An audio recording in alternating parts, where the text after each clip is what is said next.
the press and the world, frankly, live, and he had nothing of consequence to say. There was no real discussion of what had been agreed to or what had not been agreed to. But today we see the president is meeting with Volodymyr Zelensky, who's president of Ukraine. There are a number of other European leaders that are going to be part of the meeting to be able to talk about what's the way forward to try to achieve a peace.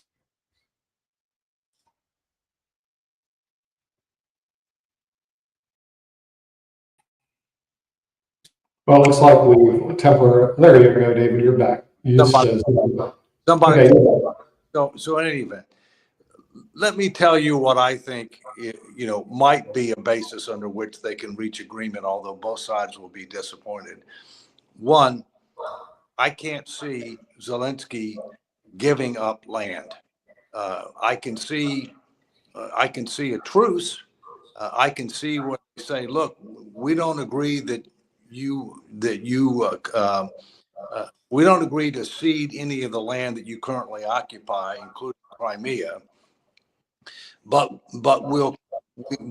we will just draw lines where troops are, maybe with modest adjustments, and say, okay, we're going to stop fighting, and this is where the lines are. We don't agree that we're giving up any land. You don't agree you're giving up any land, but we're agreeing that we're going to stop fighting, if you will. And then secondly, there's now on the table security guarantees, not through NATO, because, Ukraine is, in my view, not going to be able to join NATO because it has to be unanimous, and there's not unanimous agreement among NATO nations to allow Ukraine to join, in part because they're at war. And the last thing you want to do is trigger Article 5, immediately when one of the nations is at war, although arguably you can make an argument to say that Article 5 only applies on a prospective basis. But in any event, so it looks like what they're talking about is to try to come up with a security agreement that would involve the United States and several other major NATO countries, but separate and distinct from NATO itself. In other words, it would be a side agreement between the United States and several other major European countries to guarantee the security of Ukraine if this conflict can come to an end. The real key there is it a treaty? Because there was already an agreement between the UK, the United States, and Russia when Ukraine gave up its nuclear weapons in the 90s, the so-called Budapest Agreement, which was not a treaty, was just an agreement that was only as good as the parties who signed it, who did not bind the respective nations. And you saw that it was not effective when Russia took over Crimea in 2014 and the United States did nothing and the UK did nothing. And Russia was a signatory to the agreement. So they did something, but it was directly contrary to what they had agreed to do as part of the Budapest Agreement. So it would need to take the form of a treaty, which would mean that, the Senate would have to weigh in on it. I think depending upon how it's structured, that's, it's very possible for the Senate to approve something like that in order to end this conflict. But the terms that Russia is seeking, which is actually for Ukraine to cede land, I think is absurd and not appropriate. And I've said all along that I thought it would end somewhat like the Korean conflict did. There was never a peace agreement. It was just an armistice. They agreed to stop fighting. They agreed that the lines were where were drawn. Basically where the troops ended up quit fighting. They created a DMZ. There are troops on both sides to try to be able to keep the peace. Yet to be decided whether or not there would be actual peacekeeping forces that would be deployed to the United States, to Ukraine. Historically, the United States has not deployed peacekeeping forces in connection with other past conflicts. at least to the extent that they're done through the United Nations. And that's a question mark, how this would be done if there are going to be any peacekeeping forces. So we'll see what happens today. But I think it's important that that we recognize that, my biggest concern is that Putin cannot afford to lose. And as long as he's in power, he'll continue to fight unless an agreement can be reached. And if he ever feared that he was at risk of losing, my biggest concern that he would lose tactical nuclear weapons. And if he did that, that would turn the tide very quickly, but it would also open up Pandora's box. And I hope that we'll never see that day. Okay, we'll start bringing our panel. We'll start with Dr. Jonathan Lockwood, who's an expert in military affairs. We'll bring him in. He's also on the show with Ukraine, Russia, and China. What are your thoughts about this meeting, Dr. John? Well, first of all, let me say that Dave has given an excellent summation of the situation, and basically shows that we have two nations with politically irreconcilable objectives. Russia does not believe that Ukraine has a right to exist. Ukraine wants nothing to do with Russia and wants to insert its sovereignty and independence from Russia. And the interesting thing is that Dave is correct in that Putin cannot afford to continue the war. He cannot afford to lose the war, but he cannot really win the war. He is, in effect, caught in the equivalent of a Texas hailstorm. He cannot run away, he cannot hide, and he cannot make it stop.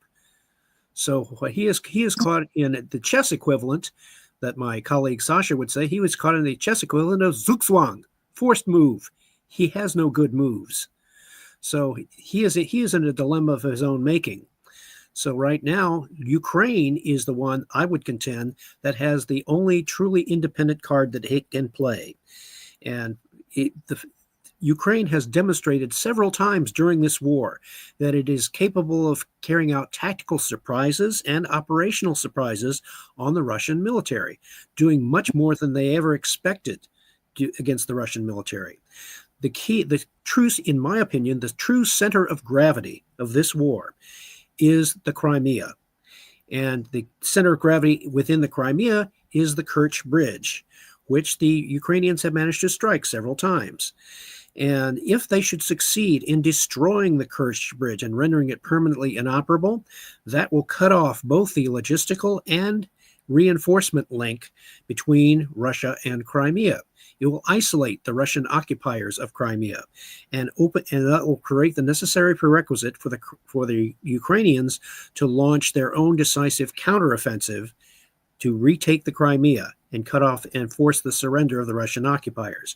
Should that occur, that would be the one unmistakable military defeat that the Russians would not be able to explain away.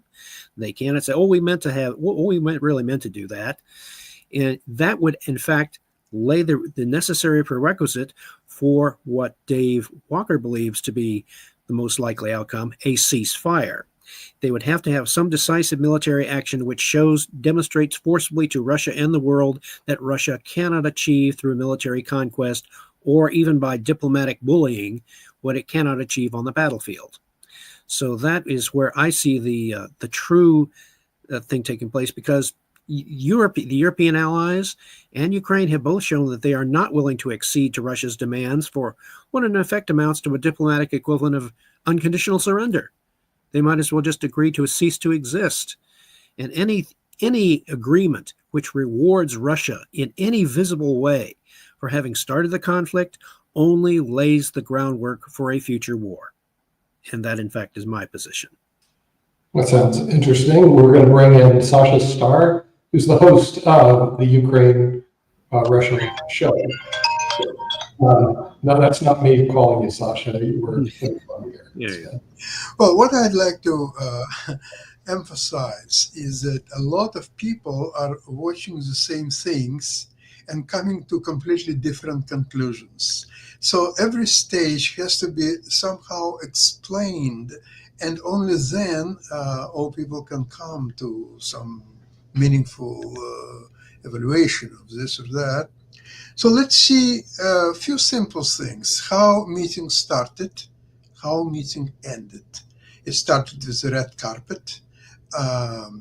The B-2 with some F-35s made their appearance, quite pleasant for Trump and maybe not so pleasant for Putin. But although maybe Putin's curiosity was rewarded because he finally saw B-2, which just recently bombed his lovely country of Iran. So that's the start of the meeting. However, how meeting ended? It ended with the, Dave, you're absolutely right about this so-called press conference. It was neither press, it was neither conference. Then a state dinner or something that usually follows all this diplomatic events, especially between countries like US and Russia, which don't meet so frequently. I ventured, I even looked at the menu of this dinner. I'll tell you that the servants who will eat all these leftovers, they will be rewarded handsomely. It will be fabulous food. They will definitely enjoy it, but not Putin and his friends. So that's how the meeting ended. So now, when people are trying to evaluate who is the winner of this meeting, Trump or Putin, you can say that they're both winners, same as you can say that they're both losers. Now, in important measure of this meeting is one, that for 7 or 8.5 months, Trump, from the very beginning, he was saying that number one step is the 30 days ceasefire. And then during the 30 days, you arranged everything else. Interestingly enough, that both Zelensky and Trump were against it. Zelensky and Putin.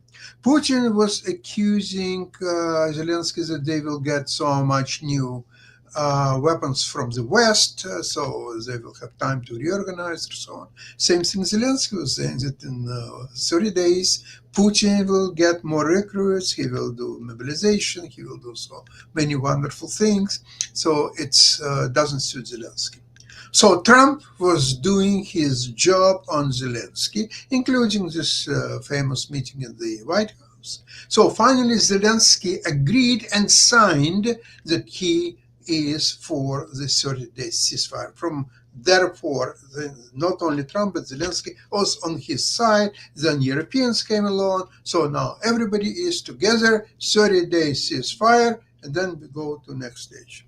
Here comes Putin to Alaska. And he was able in this, hour and a half to convince Trump that this is the wrong way. It's the wrong way. Why do we do 30 days? And then what, another fighting? No, let's do everything now together. Okay, let's do ceasefire and do it all. No, we don't need ceasefire. Let's continue the fight. Let me murder even more Ukrainians. That's what I have to do. This is my priority number one when I get up. First thing I'm asking, how many more Ukrainians were killed last night? This is Putin in his element. Continue fighting, continue killing people, and then you can talk for the next 6 months, maybe 18 months about possible peace, how it will be accomplished, and so on and on and on. So therefore, you can see, and Trump agrees to that. So after talking about 8.5 months about one way of doing this, convincing Zelensky and all European partners of the right way to do it, in 1.5 hours, Putin completely changed his mind. Why Putin was so successful of doing that? Because the only real reason Trump is doing all these meetings and running around is to get Nobel peace prize. That's all what's on his mind. Whether it will be 30-day ceasefire or 180-day ceasefire or no ceasefire at all or no end of the war, as long as the war will end one way or another, that's all he needs. If it's according to Zelensky and the Europeans and his own plan, it's fine. If it's according to the Putin's plan and all others have to change their plans, just fine, as long as it will get him closer to the Nobel Peace Prize. Well, maybe he'll get one. In the meantime, maybe he'll get one, but in the meantime, we're going to bring in Brian Crater, who's from the United States of America, who's a member of NAFA in his debut here. Brian, you get to weigh on world politics now. So what are your thoughts about this summit? Well, thank you, Nick. I think obviously the summit, the world is watching. And I'm not going to pretend to be a geopolitical analyst by any means. I'm more of an economic guy. And if we don't mind, Dave, I do have a question for you while we have you. You did bring up peacekeeping forces not being on the Korean border, maybe an agreement being similar to that. Do you think Trump may have been sort of a genius in the way that he did the minerals deal, giving us a incentive to maybe put peacekeeping troops within Ukraine to keep a watchful eye over any agreement that might be struck at noon today? Well, I think the idea of the possibility of peacekeeping troops is something that will be considered. My personal view, it's highly unlikely that the United States will deploy peacekeeping troops. Historically, we haven't done that. To the extent that there are, with one exception, and that one exception was Bosnia-Herzegovina. We did do it in that particular circumstance. Historically, we've preferred to be able to provide funding to support peacekeeping troops, and that we've allowed other countries to be able to send their troops. It's kind of a win-win situation. We don't put our troops in harm's way. We provide the financial resources, which helps the countries that end up providing those troops. In many cases, they can end up being, not major countries. I do think that we would end up providing, other kinds of support with regard to, intelligence and other types of activities, if you will. But, I still can't see how there's going to be a formal concession of land. I can see how there could be an agreement that you're where you are, we're where we are, we're going to stop fighting. We want to make sure that there's a lasting ceasefire, and we also want to make sure that Russia doesn't try to take over more territory after this agreement is reached. And that's why you have to have some type of an enforceable, security guarantee. And that's why you'd probably want to have some type of troops on the ground, but hopefully not U.S. troops. Yeah, I'm not going to pretend to be an expert on the geopolitics of this, but I kind of come from a generation now that's grown up with nothing but war here, war there, as I'm only a year younger than the country that we are talking about anyway. But I just find it almost impossible, in my opinion. I don't know the military aspect of this either.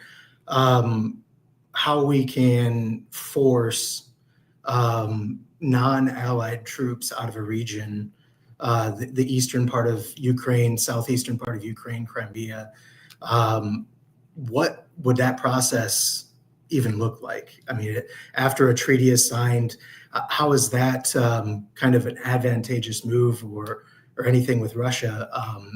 How is that even possible, I guess? Fine. The bottom line is you can't. Okay. They've got to voluntarily do it. And if they don't agree to voluntarily do it, then it gets you to what I'm suggesting is maybe there are modest adjustments to the lines, okay, that are agreed to by both parties.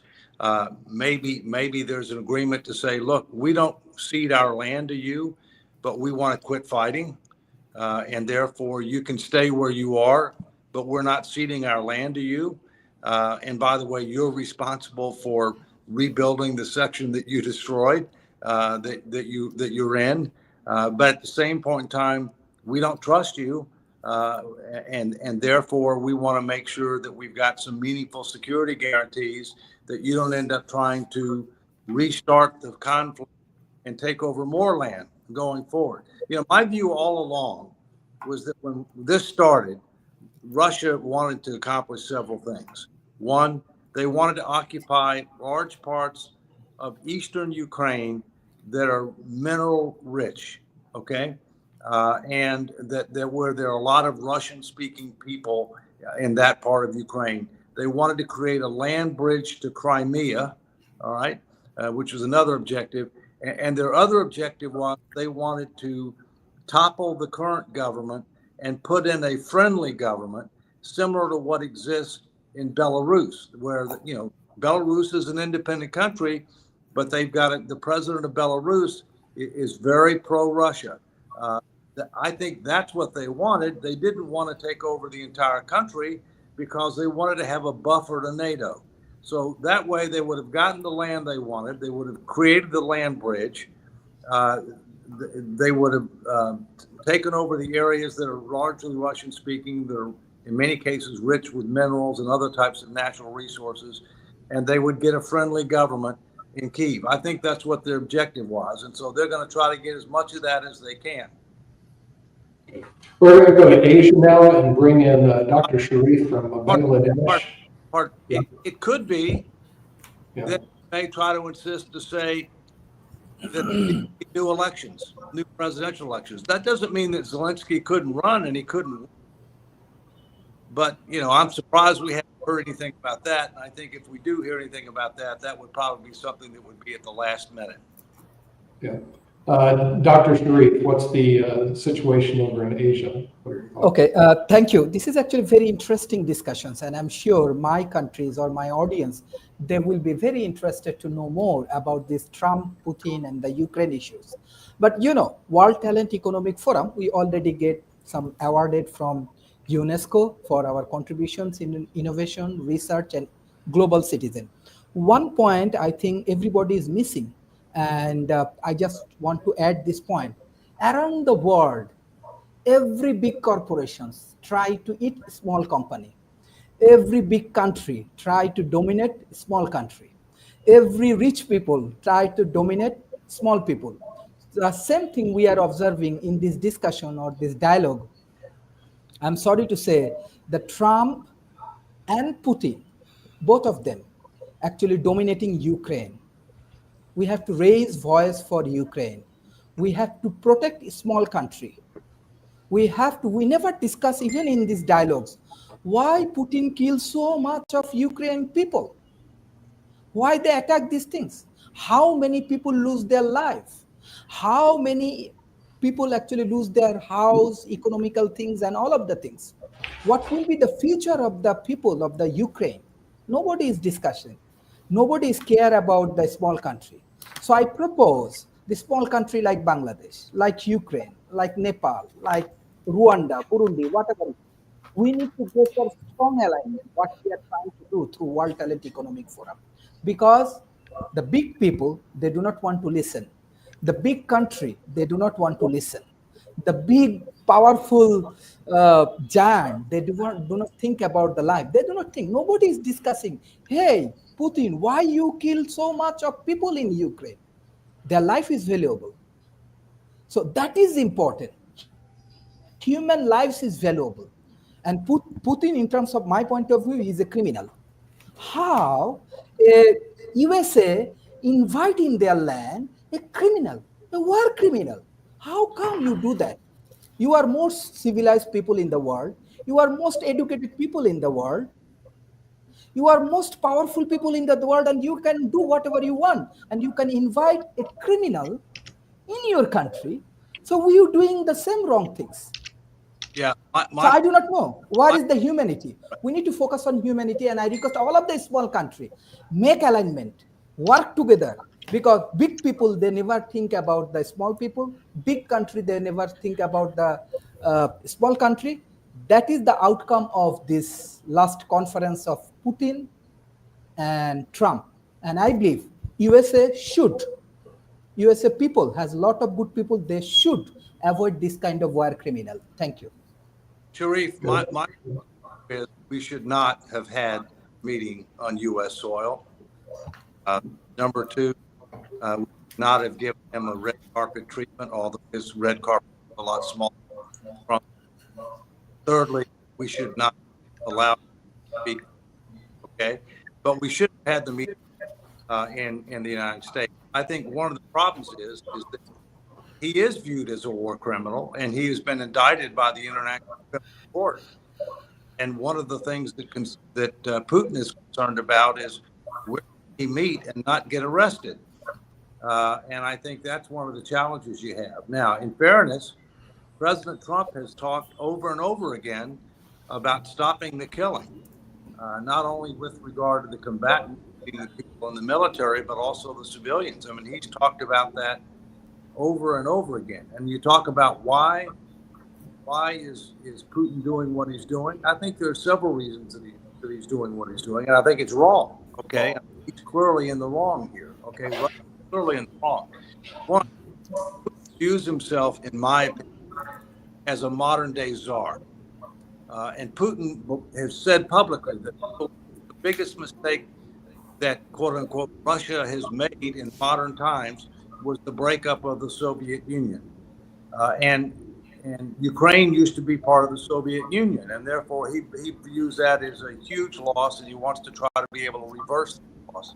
The third thing, which a lot of people don't know, is guess what city was the capital of the Russian Empire for hundreds of years? The name of the city is Kyiv. And so, there's a number of reasons. What he did is wrong. And his current position, I believe, is wrong. I do believe that they ought to have a ceasefire and then start negotiating from that point.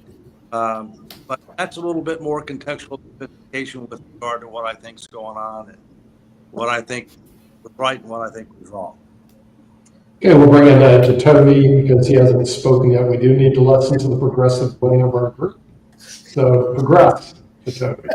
But he's not so far left that he left America.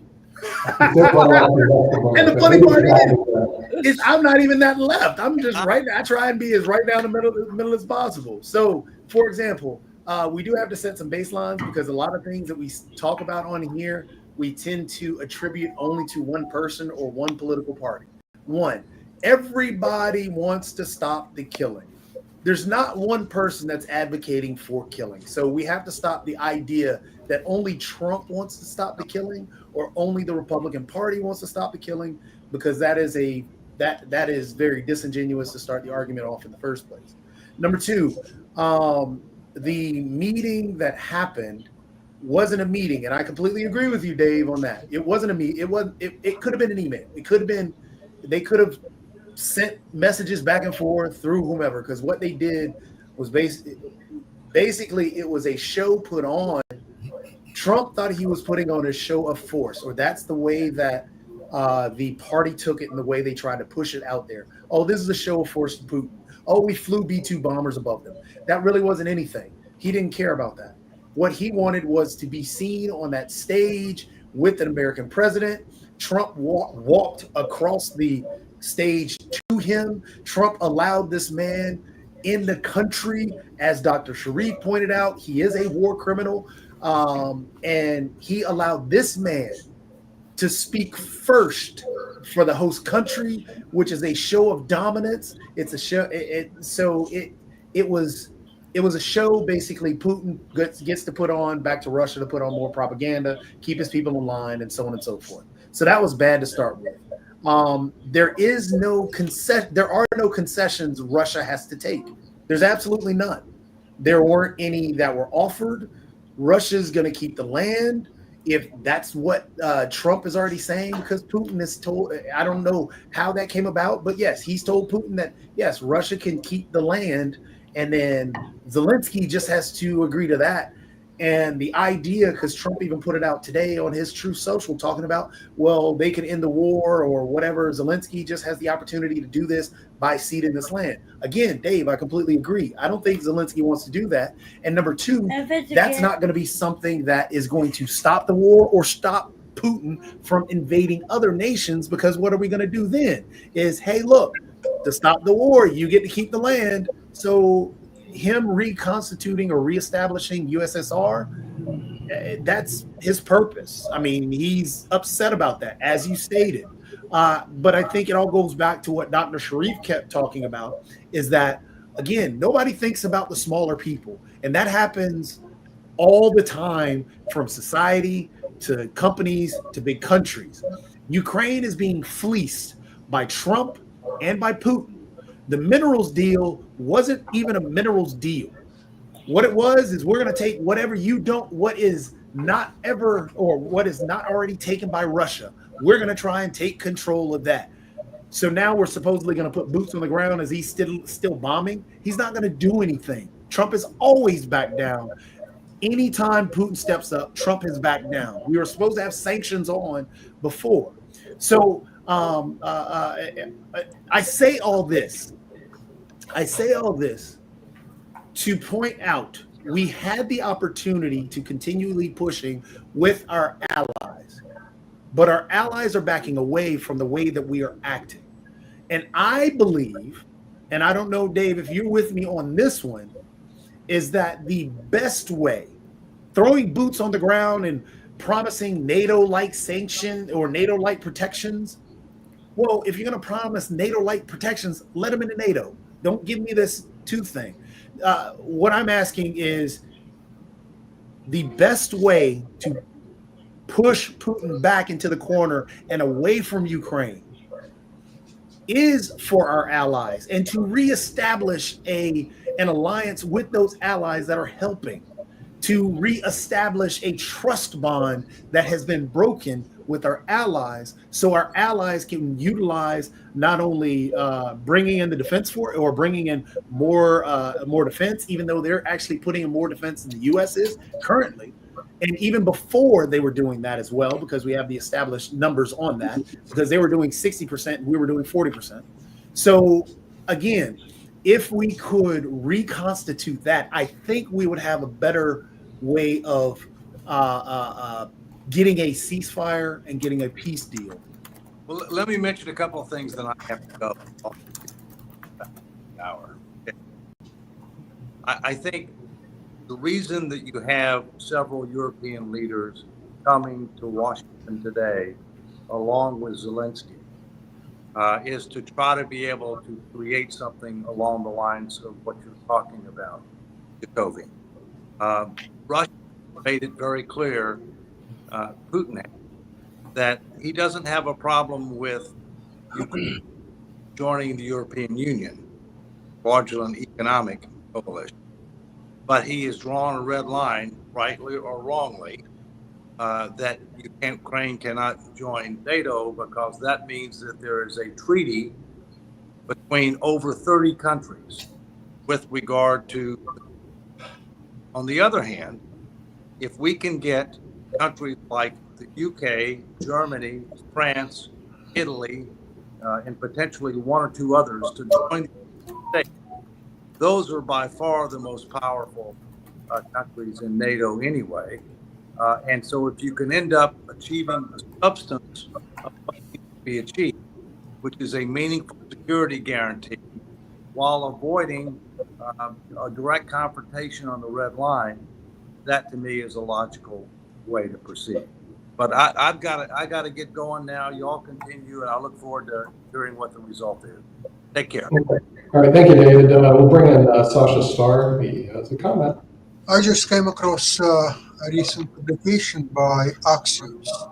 What they published is that about halfway in a meeting, Trump almost interrupted the meeting after Putin asked for 100% of Donetsk territory, Donetsk Oblast territory, which is part of Donbass. And Trump says there's no reason to continue when such requests are being made, and Putin then threw down or kind of backed away from this demand. It doesn't mean that he changed his mind, because ultimately he wants all Ukraine and Dnipro and Kharkiv and Odessa, everything. That's what he needs. However, at this point, due to the situation on the front line, Putin is not doing that well at all. What Ukraine is at any point is ready to strike at Russians, and including on their territory. So Putin also has a limited time opportunity to play with all his demands and so on. The only thing is what I said before.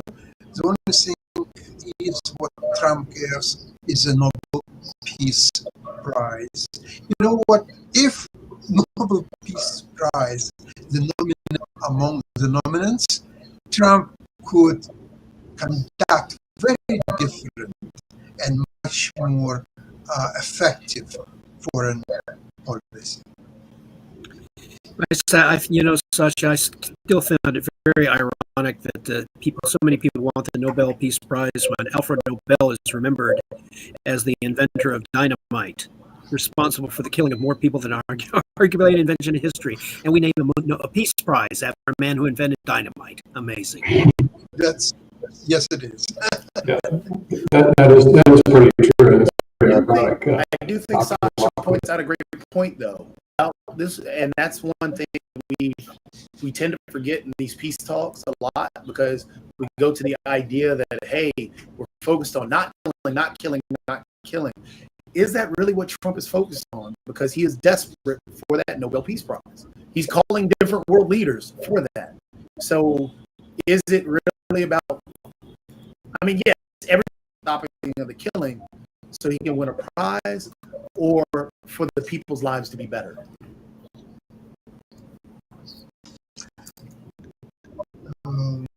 Words of Stephen Witkoff. Witkoff is saying now, after talking to Putin for an hour and a half, 2 hours, whatever, is that there is no problem to continue fighting. So that negotiations of overall peace will take, say, 6 months, maybe 12 months, maybe 24 months. It doesn't matter how much. And fighting is continuous. What kind of peace talks they are? They are distractions. That's starting to look like an example of Orwellian double speak or double think. Yeah.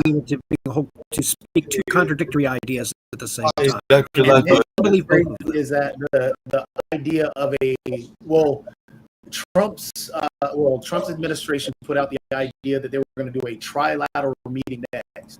Well, then Putin already said that the next meeting might be in Moscow. We already know that, again, as you said, Sasha, as you just said, Doc, this is Orwellian. Yeah, it's very Orwellian and everything like that. But if I remember correctly, isn't Finland, which is one of the people that is coming with Zelensky, part of the Nobel Peace Prize? So that might be one of the things that he's going to whisper in his ear, meaning Trump, is give me the Nobel Peace Prize and all along time together and everything along those lines. So that is one of those possibilities and all along those lines. I did like what Dr. Sharif said and everything. And I remember, and I just wanted y'all's thoughts about this, and I was going to ask David, but anybody wants to jump on this, including you, Dr. Lockwood and Sasha. A lot of countries seem to be moving to the center and to a lot of division between what was under U.S. control or the West control and what was under Russian control, and all along those lines. And we just saw the recent election in Bolivia, which is to the south of us in South America. The socialists have lost, and it is going to be between a centrist candidate and a far-right candidate, and all along those lines. So with the loss of control from the socialists.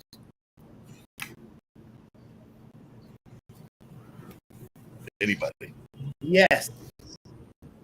I'll jump Who on wants to leap on that grenade? Oh, Jacoby, you always want to jump on that grenade. Mark, You just like loud it. noises. I do. Mark, when you read these long questions, very often you're providing your own answers as well. So it's difficult to address questions because it's a question. To ask you questions, have just questions, answer you have it. Yep. answer. Choose. Well, I don't know that I have the answer. Like I said, the Russians The which has answer- implied that they are still wanting to control a lot of the country. I mean, look what they're doing in Africa. The Look what China's answer doing in Africa. is that and it's a everything like mixed that. bag. In 2024, 25 plus of the 33 elections swung it swung against the incumbent party, regardless of be it center right, far right, center left, far left. They all swung the opposite direction because people were mad at not only immigration, people were mad at inflation. That was a global thing. So yes, it's a mixed bag. People are swinging. So my guess, and I'll put it out there, I don't think with what happened in Canada, because remember, it was the Trump effect that actually made the election in Canada. And I think the Trump effect will also hit Bolivia. Therefore, the centrists will win, not the far right candidate will win.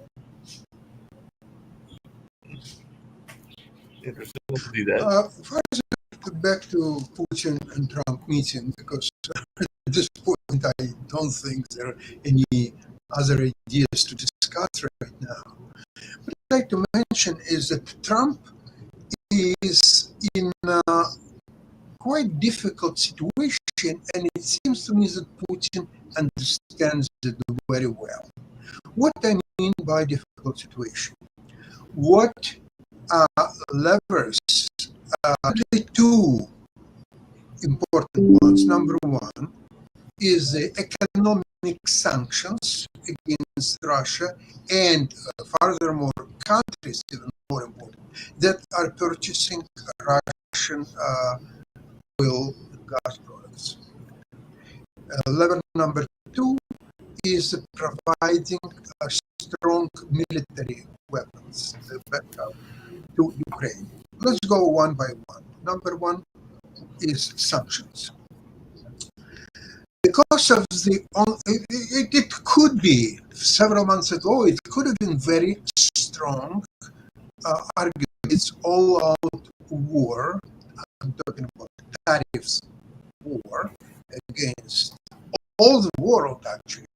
Some countries have made some deals with him, some other countries, including important ones like China and France, and it's ongoing problem for Trump.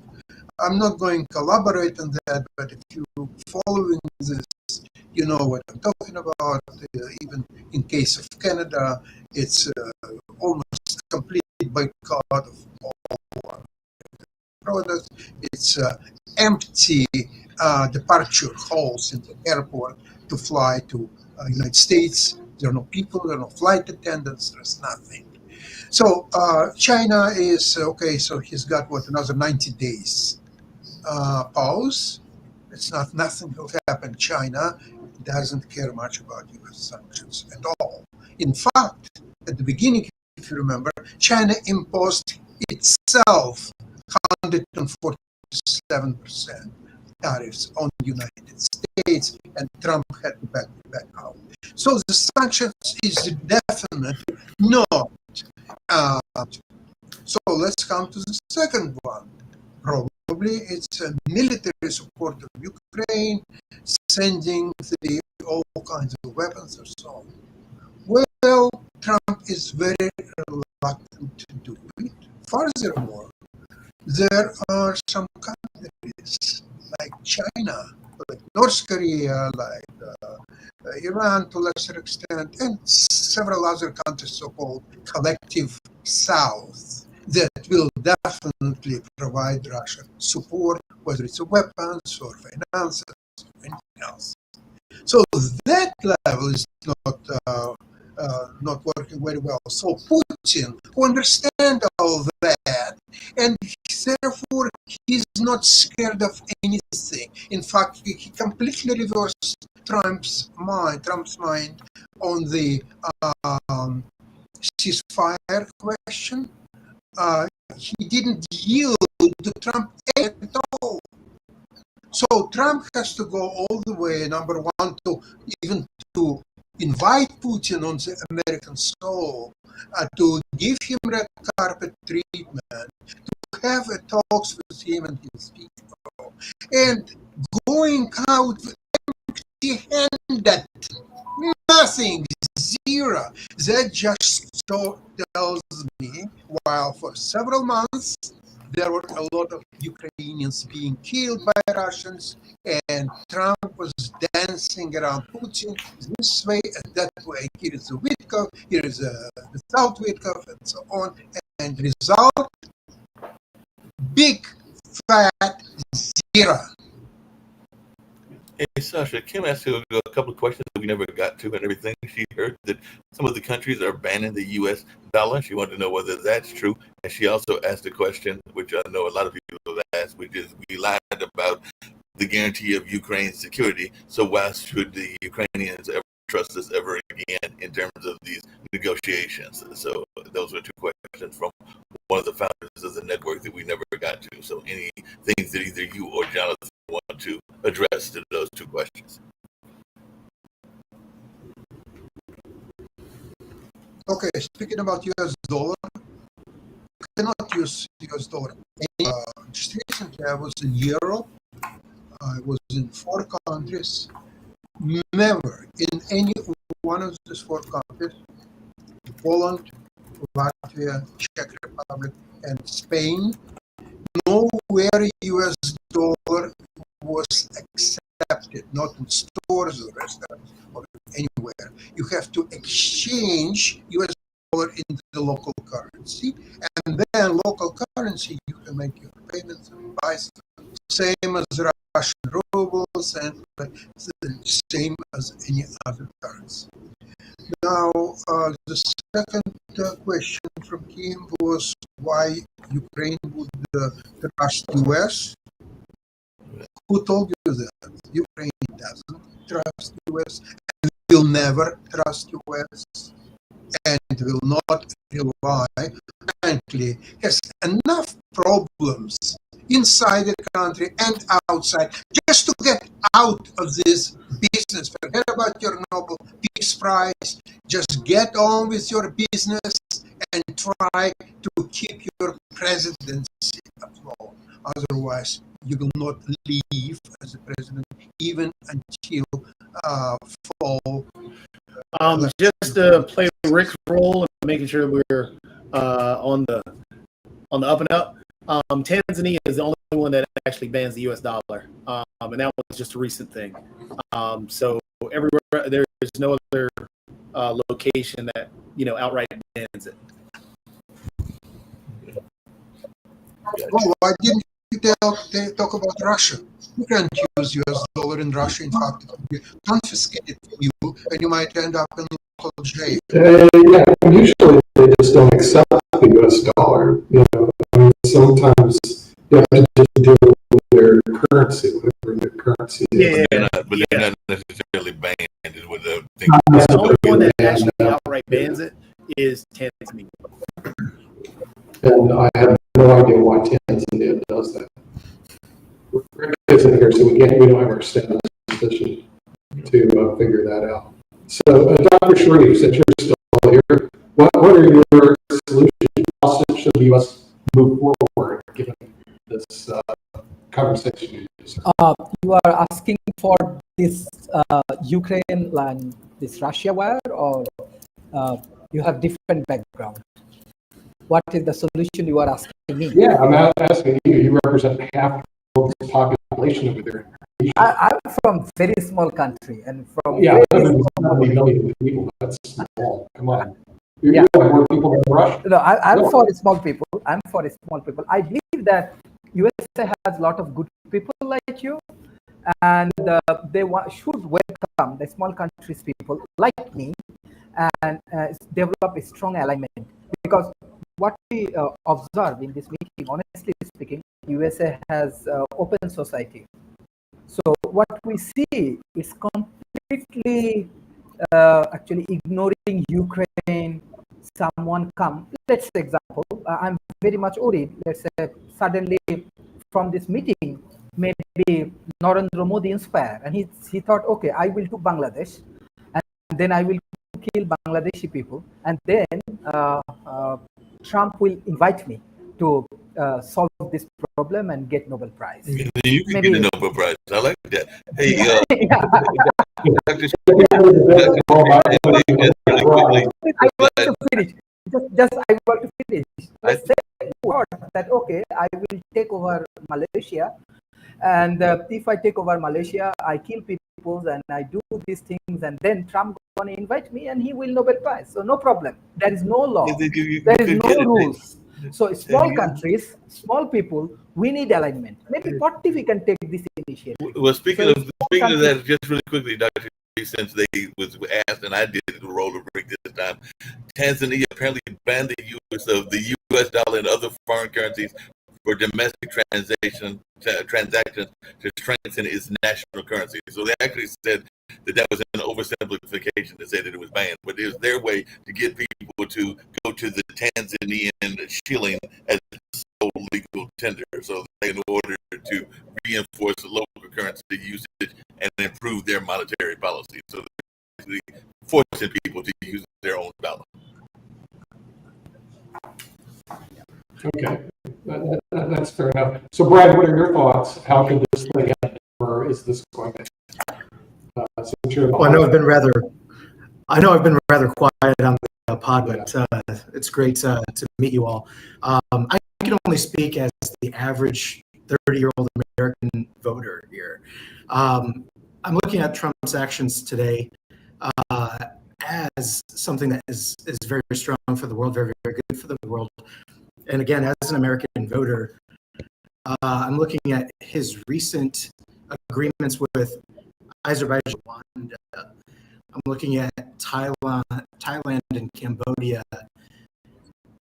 We have momentum. I know a lot of people here may have varying views on that, but to the average American voter, they're not necessarily in detail that we've brought up today. I think we're getting hung up on who spoke first on the meeting. The fact that it was in the United States, I kind of believe that it probably should have been held at a more neutral site, because in reality, we're looking to not necessarily get ourselves involved, but by bringing it here, we're kind of bringing it here.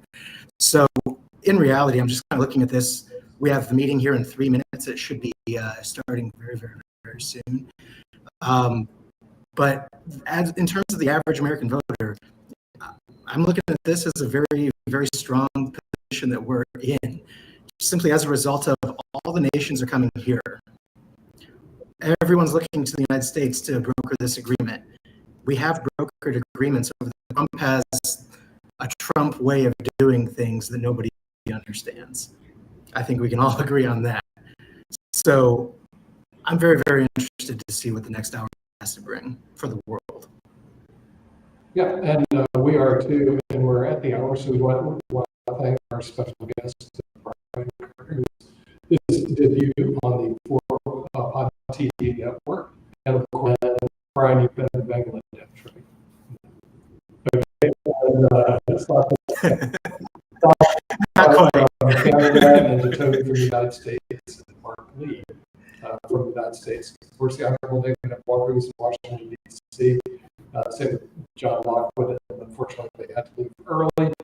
But we'll see you next week on economics.